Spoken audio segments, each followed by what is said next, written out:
আসসালামু আলাইকুম সম্মানিত দর্শক। আশা করি আপনারা সবাই অবশ্যই ভালো আছেন।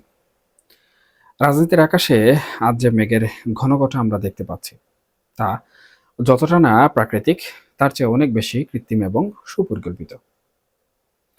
ইতিহাসের পাতায় আমরা যদি চোখ রাখি, তাহলে আমরা দেখতে পাই যখনই কোনো একটি শাসক গোষ্ঠীর পতন ঘটে, ঠিক তার পরপরই কিন্তু বিজয়ী শক্তির সামনে সবচেয়ে বড় চ্যালেঞ্জ হয়ে দাঁড়ায় পরাজিত শক্তিকে তারা কিভাবে মোকাবেলা করবে সেই বিষয়টি।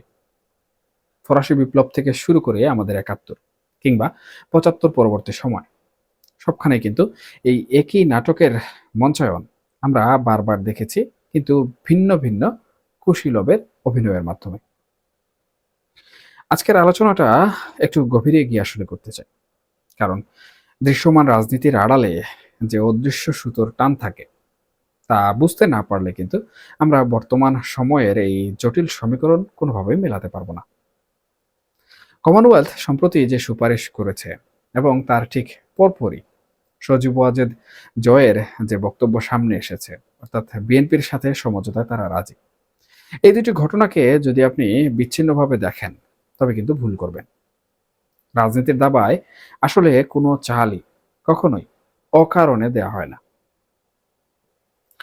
দেখুন, কমনওয়েলথ যখন বলছে যে আওয়ামী লীগের উপর থেকে নিষেধাজ্ঞা তুলে নিয়ে তাদেরকে রাজনৈতিক অধিকার পুনরায় ফিরিয়ে দিতে হবে, তখন কিন্তু তারা গণতন্ত্রের একটি সার্বজনীন সংজ্ঞার কথা বলছে।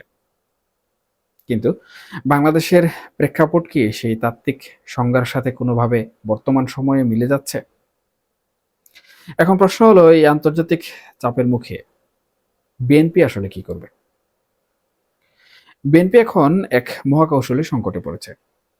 একে আমি বলি প্যারাডক্স অফ ভিক্টরি বা বিজয়ের বিড়ম্বনা।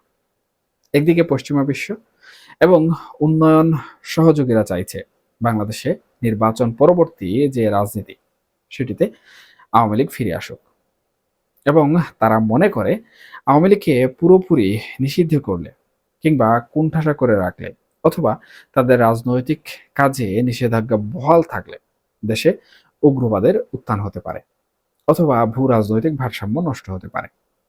তাই তারা চায় বিএনপি যেন এই বিষয়টাতে একটু নমনীয় হয়। কিন্তু এখানেই বিএনপির জন্য সবচেয়ে বড় বিপদ। বিএনপি যদি আজ আন্তর্জাতিক বাহবা পাওয়ার লোভে বা চাপে পড়ে আওয়ামী লীগের পুনর্বাসনে নমনীয়তা দেখায়, তবে দলের তৃণমূল এবং সাধারণ কর্মী যারা গত ১৫ বছর জেল জুলুম সহ্য করেছেন, তারা কি আদৌ তা মেনে নেবেন? এখানে মনে রাখতে হবে, কর্মীদের আবেগ আর নেতাদের কৌশল সবসময় এক রেখায় কিন্তু চলে না। দেখুন, সজীবাজের জয় যখন ব্রিটিশ গণমাধ্যমে বলেন যে তারা বিএনপির সাথে আলোচনায় রাজি, তখন তিনি খুব চতুরতার সাথে বলটি কিন্তু বিএনপির কোর্টে ঠেলে দিয়েছেন। তিনি জানেন বিএনপি এখন ক্ষমতায় যাওয়ার একদম দ্বারপ্রান্তে, কিছুদিন পরেই ক্ষমতায় চলে যাবে।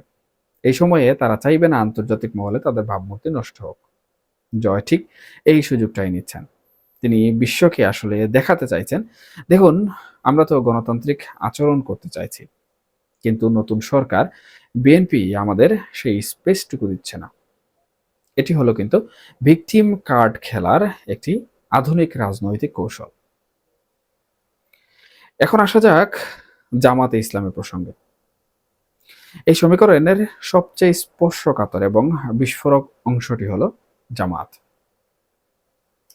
দেখুন, বিগত সময়ে আওয়ামী লীগ সরকার জামাতের উপর যেই স্ট্রিম রুলার চালিয়েছে, তাদের শীর্ষ নেতাদের যেভাবে বিচার প্রক্রিয়ার মাধ্যমে সরিয়ে রেখেছে, তা জামাত কিন্তু কখনোই ভুলবে না।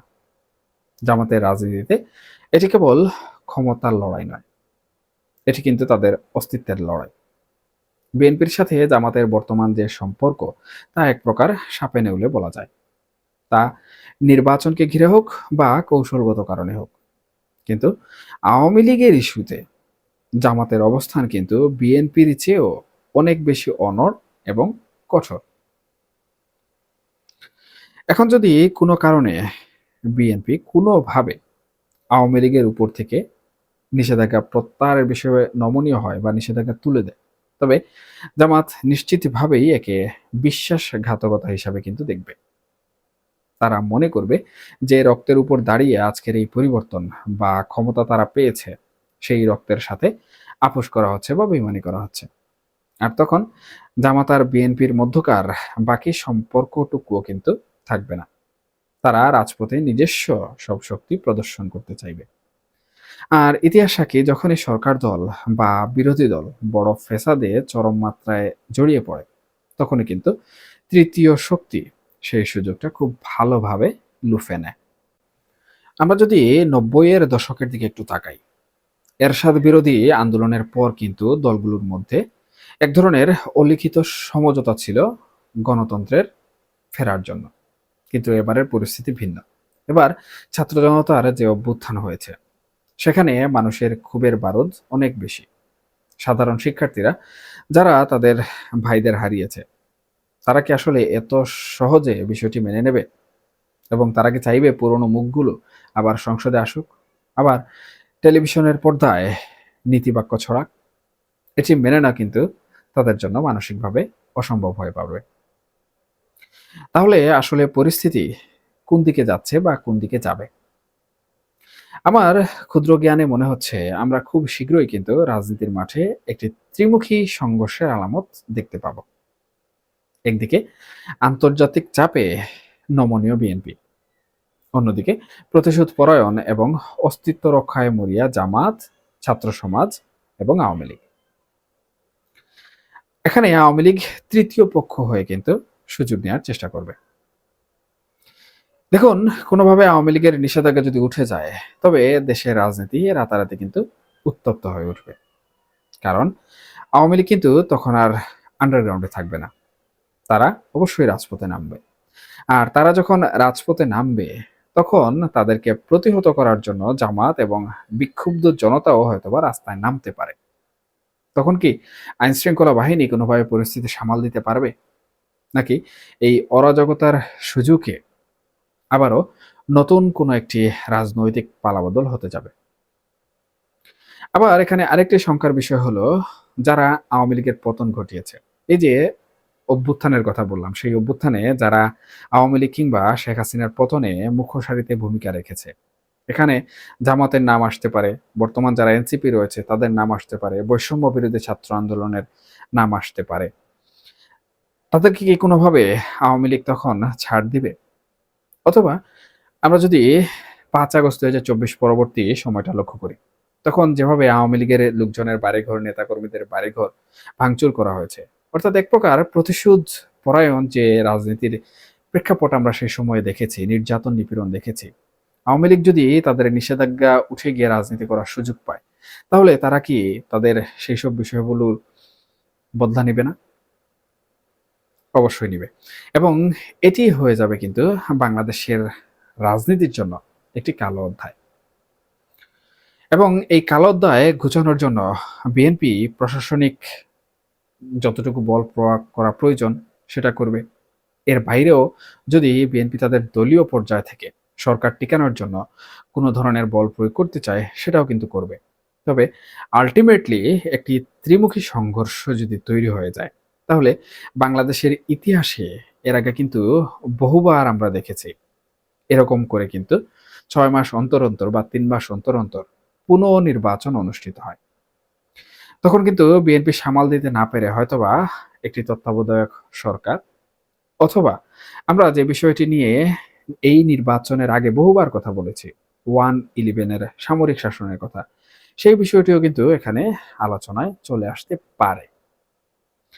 এখানে আসলে মূল বিষয়টি হচ্ছে এই ত্রিমুখী সংঘর্ষ বিএনপি সরকার যদি সামাল দিতে না পারে, তাহলে হয়তোবা এই সরকার টিকবে না এবং পরবর্তীতে আরেকটি নির্বাচন হওয়ার সম্ভাবনা রয়েছে।